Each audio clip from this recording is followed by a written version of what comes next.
Everyone, welcome back to my another mini vlog. তো এই ভ্লগটা 5 তারিখ রাত থেকে শুরু হচ্ছে, যেটা 6 তারিখেও কন্টিনিউ হবে। আর কালকে দুপুরে আমি শ্রেয়সীকে আইবুড়ো ভাত খাওয়াবো, তার জন্য বাজার থেকে এলাম। আর পুরো বাজার আমার কমপ্লিট হয়ে গেছে, আমি আর ইমন গেছিলাম বাজার করতে। তো কি কি বাজার করেছি সেটা তো অবশ্যই দেখাবো। আগে দেখাই কি কি মাছ বাজার করেছি। আর সব মাছগুলো আমি কেটে তো এনেছিলাম, ধুয়ে নুন মাখিয়ে পরিষ্কার করে নিয়েছি। সেগুলোকে এখন গুছিয়ে ফ্রিজে তুলবো, যেহেতু কালকে সকাল থেকে রান্না হবে। আর ওদিকে সব মশলার জোগাড় করছি, যেগুলো কাটাকাটি বাটাবাটি আছে। তো আগে চলো মাছগুলো দেখাই কি কি মাছ কিনেছি। এখানে চিংড়ি মাছ, যেটা দিয়ে চিংড়ি মাছের মালাইকারি হবে। এটা কই মাছ, পাবদা মাছ, কাতলা মাছ। ওখানে একটা পমফ্রেট মাছ, যেখানে মাটন। এখানে ট্যাংরা। এখানে রয়েছে বোয়াল। আর এখানে হচ্ছে লোটে শুটকি, যেটা ছাড়া বাঙাল বাড়ি অসম্পূর্ণ। আর স্পেশালি শ্রেয়সী আমার কাছে লোটে শুটকি বাটা খেতে চেয়েছিল। আর চিংড়ি মাছ তো সবাই পছন্দ করে, আমি তো চিংড়ি মাছ লাভার। তো তোমরা কে কে চিংড়ি মাছ খেতে পছন্দ করো আমাকে কমেন্টে প্লিজ জানিও। তো আমি তো চিংড়ি মাছ হলে মোটামুটি আমার আর কোনো মাছই লাগে না। আমি অন্য মাছ খুব একটা খাইও না, শুধু চিংড়ি মাছটা আমি খুবই ভালো খাই। ইলিশ মাছ যেমন আমি একদমই খাই না। মাছগুলোকে সুন্দর করে ফ্রিজে ঢুকিয়ে দিই, তারপর রসুন, আদা, পেঁয়াজ এগুলো তো কাটতে হবে। তো ওগুলো আমি অলরেডি কাটতে শুরু করেছি। তো এখানে আমার সব মাছের জন্য সবকিছু মশলা করা হয়ে গেছে। এটা পেঁয়াজ বাটা, এটা হচ্ছে কই মাছের জন্য সর্ষে, পোস্ত, মানে সবকিছু দিয়ে বাটাটা করা। আর এটা হচ্ছে আদা, এটা হচ্ছে কাজু বাদাম, চালমগজ, আর হচ্ছে পোস্ত বাটা। এটা হচ্ছে সর্ষে আর কাঁচা লঙ্কা বাটা, সাদা সর্ষে কাঁচা লঙ্কা। এটা হচ্ছে রসুন বাটা। তো এখানে এই বাটাগুলো সব করে নিয়ে রেখে দিয়েছি। তো এখন বাজে সকাল 11:30 বা 11টা এরকম কিছু একটা। তো এখন আমার সকাল থেকে সময় হয়েছে চা খাওয়ার। আর একটা রান্নাই আমার বাকি আছে, বাদ বাকি সবই আমার কমপ্লিট হয়ে গেছে। তো ছাদে যাব, লাউ গাছ থেকে লাউ পাতা ছিঁড়বো, এসে কই মাছ রান্না করব। আর একটু আগে মিশো থেকে একটা পার্সেল এসেছে, সেটা আমি এত গুছিয়ে আনবক্স করতে পারবো না, এখনই আনবক্স করব, সেটা দেখাচ্ছি এই ভিডিওতেই। এই হচ্ছে আমার চা, এই হচ্ছে বাদাম আর ছোলা। তো এই হচ্ছে আমার মিশোর পার্সেল, সেটা আগে আনবক্স করি।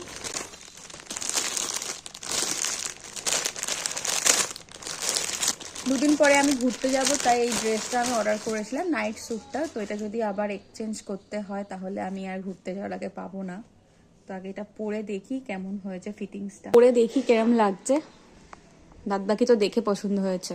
লাউ পাতা দিয়ে কই মাছ হবে, তাই এখন গাছ থেকেই লাউ পাতাটা ছেঁড়া হচ্ছে। লাউ পাতা না বলে কই মাছ বলছিলাম।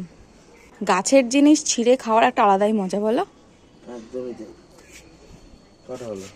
ছটা হলো। এই হচ্ছে আমার পিটুনিয়া, পুরো ছাদটা ভরে গেছে।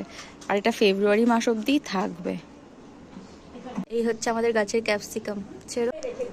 এখন আর ক্যাপসিকাম আমাদের কিনতে হয় না। আর এই ফুলটা দেখাই, এই ফুলটা আমাদের ছাদের নতুন, আমরাও জানি না এটা কি ফুল। কালারগুলোও খুব সুন্দর। তোমরা যদি কেউ জানো আমাকে কমেন্ট করে জানিও এটা কি ফুল। কেউ যদি এই ফুলটার নাম জানো তো আমাকে বলো। আমার সব রান্না কমপ্লিট, সবকিছু গোছানো কমপ্লিট, সুন্দর করে সবকিছু সাজিয়ে রেখেছি। এবার ব্রাইড টু বির জন্য আমি ওয়েট করছি, সে আসলে তবে তাকে বসিয়ে খেতে দেব। আর আপাতত আমি তো বসে আছি, ওর জন্য ওয়েট করছি। ওকে ফোন করেছিলাম, ও বললো বেরিয়েছে। এবার ও আসলে তারপর আবার ভিডিওটা অন করছি। এসেছে আমার ব্রাইড টু বি। হ্যাঁ বস, আমি এক্ষুনি সাজিয়ে উঠলাম।